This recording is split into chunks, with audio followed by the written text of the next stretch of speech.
If you think that the edited interview with CBS and Kamala Harris was bad, just you wait, guys. The BBC purposefully edited Trump's speech from January 6th to make it sound like he himself was invading the Capitol, and Trump is suing them for it, and he's going to win 100%. We have the edit right here of what they did. On the left, what you're going to see is the BBC edit, and on the right is the original video. We're going to walk down to the Capitol, and I'll be there with you, and we fight.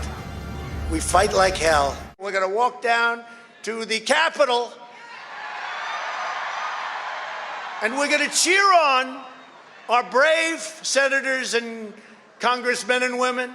So there were 50 minutes in between the two clips that the BBC meshed together. This was not some sort of 5-second, we'll just get it closer together and then we'll summarize this because it's going to be a little bit easier in this documentary that they were making. This was not that. This was a deliberate attempt to make Trump look like something he was not, and Trump is suing them for it. Hallelujah. This is according to CNBC. They say U.S. President Donald Trump is once again on the warpath against a major global media company, having threatened the BBC with a $1 billion lawsuit this week. The British public broadcaster found itself in hot water after airing a documentary in which Trump's January 6th speech in 2021 was edited to make it look like he was explicitly encouraging his supporters to attack the U.S. Capitol.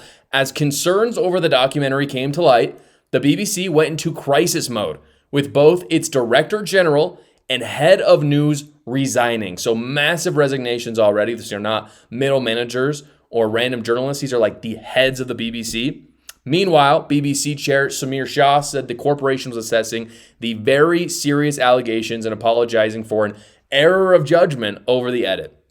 The thing is, guys, this is not an error of judgment. I know they have to say that because they're in very hot water right now, and legally speaking, as I'll talk about, this is not going to look good for them, but nobody believes that. Nobody thinks this was an error of judgment. This was activists who say they're journalists, but are really not, trying to spin a narrative into existence so that people will forget about what really happened on January 6th and all the new things we've learned about that over the last few years. By the way, guys, as a conservative, as a Republican, I don't even like what happened on January 6th.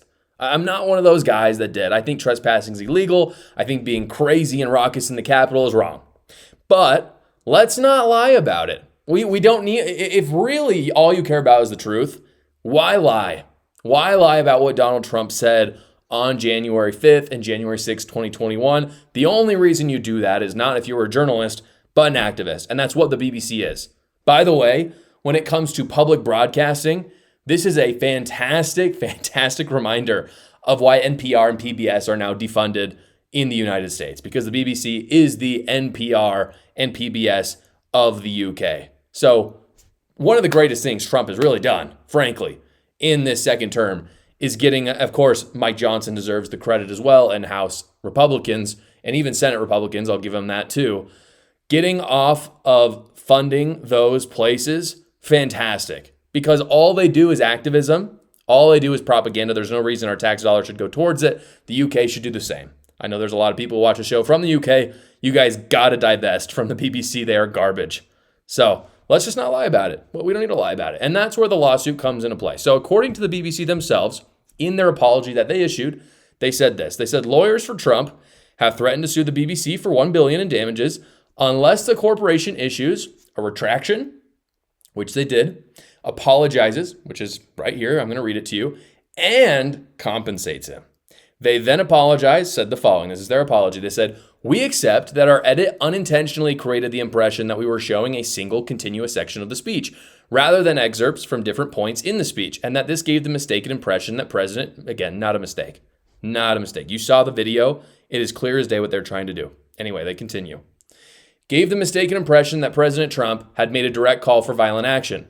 Lawyers for the BBC have written to President Trump's legal team in response to a letter received on Sunday, and they said this, quote, BBC chair Samir Shah has separately sent a personal letter to the White House making it clear to President Trump that he and the corporation are sorry for the edit of the president's speech on January 6, 2021, which featured in the program, they said." So they've done the groveling. They are begging at this point. Do you think the BBC wants to go through all of this hassle? And again, all those resignations? Of course not. They hate Trump. But they have to do it because they don't want to compensate him. It doesn't matter, they're going to. They say in this apology that there's no basis for a defamation suit, that they would win.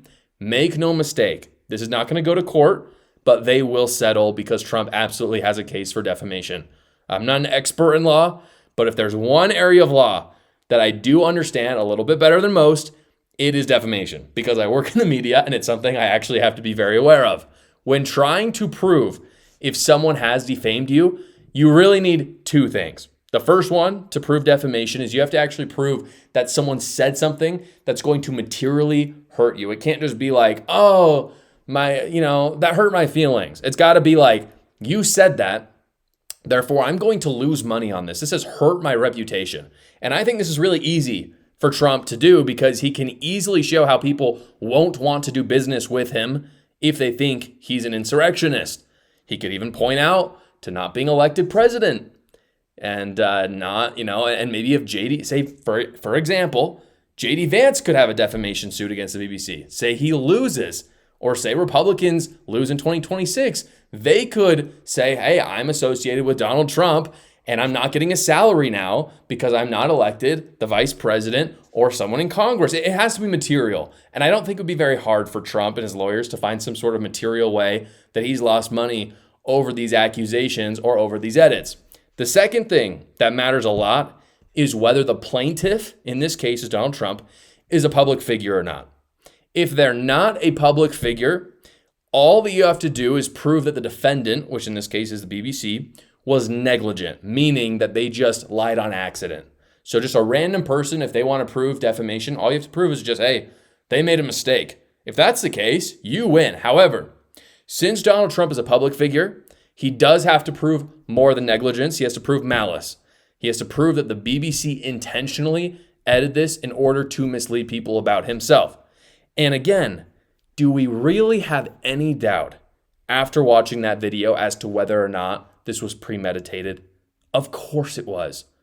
Obviously it was. This wasn't just a happy coincidence or accident, as they say in their apology. And I'm sure if they want to get into the investigation, this will be easily proven. All you got to do really is go to these journalists that made this documentary, look at some of their tweets and see, okay, how do they feel about Donald Trump? And then from there, I think it'd be pretty easy to find malice. So it's for those reasons, this is not going to go to trial. Instead, what you're going to see is even more resignings, most likely, than there's already been from the BBC. And they're going to pay Trump a fat stack of cash, just like CBS did.